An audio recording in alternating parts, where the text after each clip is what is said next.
All right, now Algebra 1, we are going to work with systems of linear equations. And the steps, as you can see here, they're relatively simple. We're going to graph a line, we're going to graph the other line, and then we want to find the point that they cross if they do.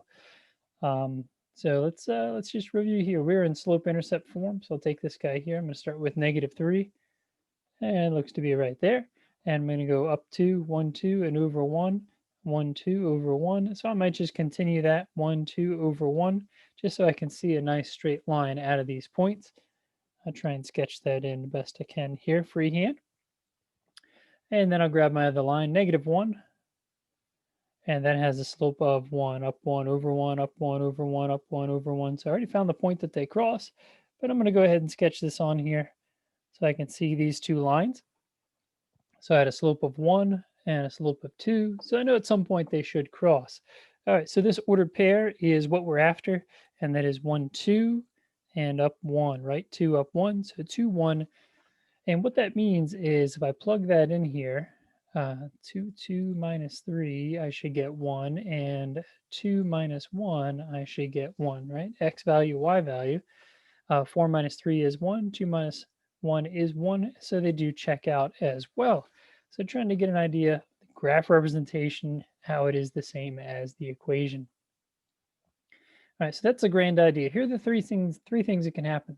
Number one is if I have different slopes, right? My slopes are not equal. So we'll call this line 1. So I'll just call it L1 and L2. If I have different slopes, I'm going to get one solution. Now, if I get one solution, that means it is consistent. Now, since it is just one solution, I'm going to call it independent. All right, easy way to remember that is kind of your goal right now. Your goal in life is to make sure that you can be one person that takes care of yourself. You are independent. Okay, so kind of tie that together. All right, what happens in option number 2 is I'm going to find line 1 and line 2. What type of lines are we looking at? We're looking at parallel lines. The slopes are the same, but the y-intercepts are different. They're not the same. These will never cross. Okay, so we get no solution. Right? They can't share a point if they never cross, and we call this inconsistent. All right, and then option number 3. This is line 1 and line 2. The slopes are the same. The y-intercepts are the same. They are the same line. So this is all real numbers, or infinitely many. And what that means, we call this consistent, just like we did before, because I get a solution, but now it is dependent. All right, now you guys, maybe you haven't done any taxes just yet, but a dependent is someone who lives within your house and they depend on you. Okay, so notice how the lines are in the same location.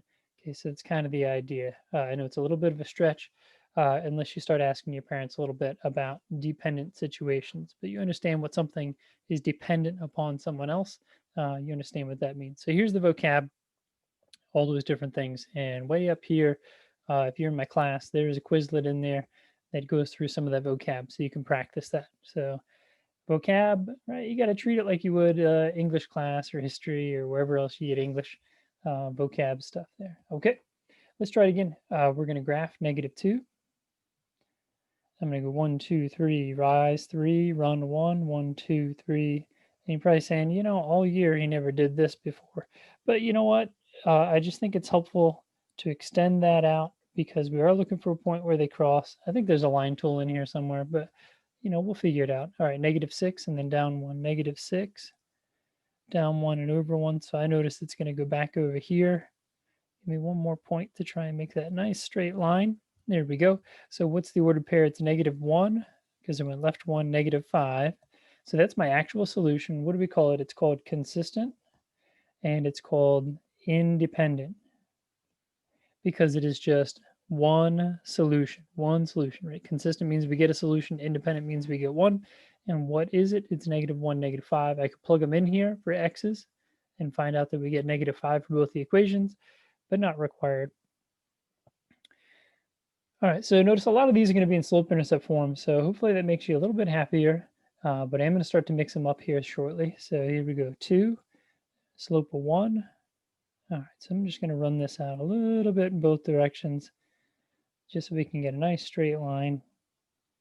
All right, not that it helps, but you get the idea. I'm trying to draw straight lines. I promise I am. -1, 1, 2, 1, 1, 2, 1, 1, 2, 1. There we go. That's enough for me. All right, there it is.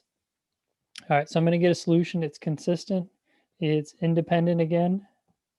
And this is 1, 2, 3, 5 as its crossing point. Okay, so we're going to always start with that y-intercept and then go to that slope. Remember, it is over 1 if it doesn't have a fraction to start with.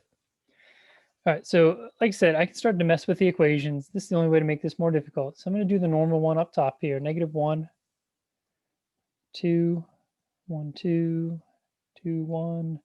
Okay, and let's see, 1, 2, 1. All right, so we can go in the opposite direction if we need to. Second equation, this isn't slope-intercept form, even though it's y equals. I have to distribute, so 3x minus 3. Now it's in slope-intercept.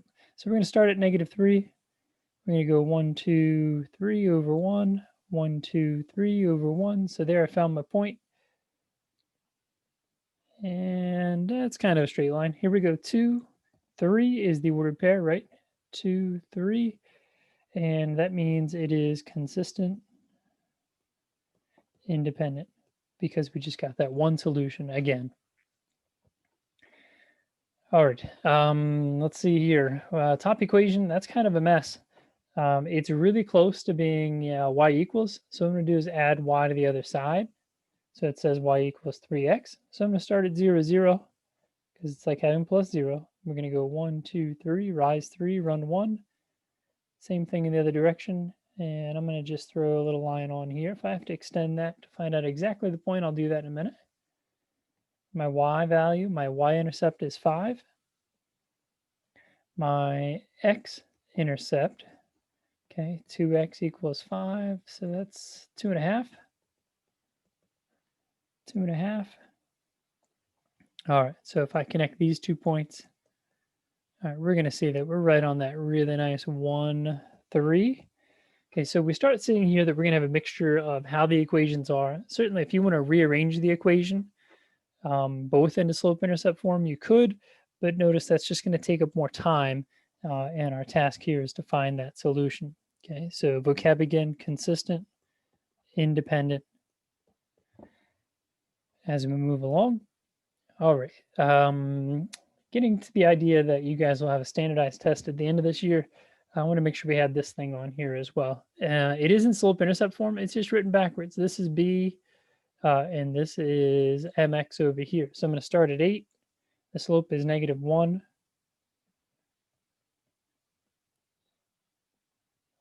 So that should be enough. Look at that. I almost hit all my points that time. Look at me go. All right. The other one, we're going to start at 4. All right. We're going to go down 1 and over 3. Down 1 and over 3. All right. So we found our point of intersection here. Okay. We got 1 point. So again, it's consistent, independent, and 6, 2, I believe, is our answer this time. 6, 2. We could drop those in the equation.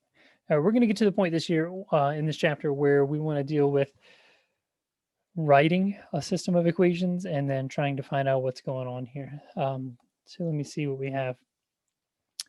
We have Service Club selling copies of the Holiday Cookbook, and we're going to have to pay to set up $200. So 200 plus, and it's going to cost us $2 to print each book. Okay, so that tells me that's this equation here because we're starting at 200.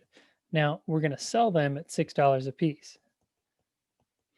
Okay, so there's no extra fee here. So we're starting at 0, 0, going up at 6. Okay, so that gives me this bottom equation here. And what we're looking for is the point where they cross over, because what that means is what it cost us will be the same as what we're making. So it's called a break-even point. Okay, break-even point. All right.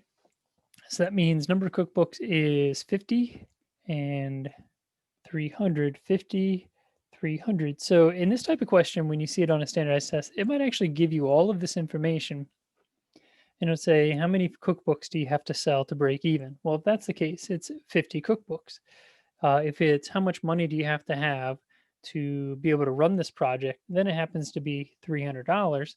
So you know how much money you need to borrow or have raised so you can get this project going. Now, after that, we have a really interesting question is if it cost you $2 to print it and you're selling it for 6, how much profit do you really make per cookbook after the break even point? And hopefully you understand that 6 minus 2 is $4. So that's what we end up talking about. And that's really getting to the next level of understanding what we're doing here. All right, so here's our break even point again. So Travis and his band, right? They're going to go through, they're doing this whole thing. All right, cost of CDs cost them $4 and it's going to cost them 1,500. So the same idea, a little bit pricier, and they're going to sell it for $10 per CD this time. So we find out that they intersect at 250. Remember, 250 is the number of CDs. 2,500 is the amount of money they need to get this project up and running. If they sell more than 250 CDs, they'll make a profit. Okay, so again, we could take a look at how much profit did they really make. It's still going to cost them $4 to publish that CD, but it's only going to cost them, they're going to sell it for 10. So that means we're going to talk about $6 a piece after that. You can tell this problem's a little bit dated since nobody really buys CDs anymore. All right, equations. We'll keep doing what we're doing here. So -5, and I might find -2.5 this time. Okay. All right, so I'm just gonna fill in a couple other points here. I filled those in because I know I could subtract that 2x, so this would look like y equals -2x minus 5. My other equation, I'm not going to do that at all because 9 is divisible by 3 in both of these cases. So that means we should get x is 3 and y is 3, and they're both positive. All right, so what's going to happen is we're going to have to continue with this pattern way back here. And so you can see how these might get a little bit tougher as we go. All right, so it should be this point right here, which would be -8 with 11.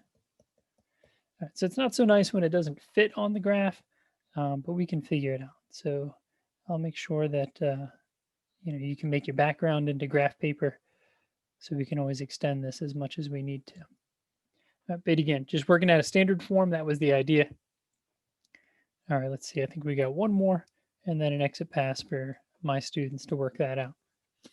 Now, the other thing I need to caution you with is if you are down with using intercepts, if it's equal to 0, then I can't really do that. Okay, so in this one, we are going to have to rearrange it at least a little bit to try and get something figured out. But I do know that it's going to go through the origin, so we just have to figure out a slope from there. So first thing I might do is just add that 2y to the other side and then divide by 2. So y turns out to be 1/2 of x. We could write plus 0, so now it starts there. I'm going to go up 1 and over 2, up 1 and over 2. So you get the idea that we're going to have a very lowly sloped line here. All right, the other one we have, x-intercept 6, y-intercept 6. So that won't be too bad to figure this one out to get them connected. All right, so here we go, 4, 2. And we got into some word problems, so I left off labeling them. But here we have one solution. So that is consistent, independent, and that gets us through our vocabulary as well. All right, like I said, if you're in my class, you should do this exit pass as well. Make sure you find out if it has a point that they cross. And if you're not, hey, thanks for watching anyway. Hopefully you picked up something here.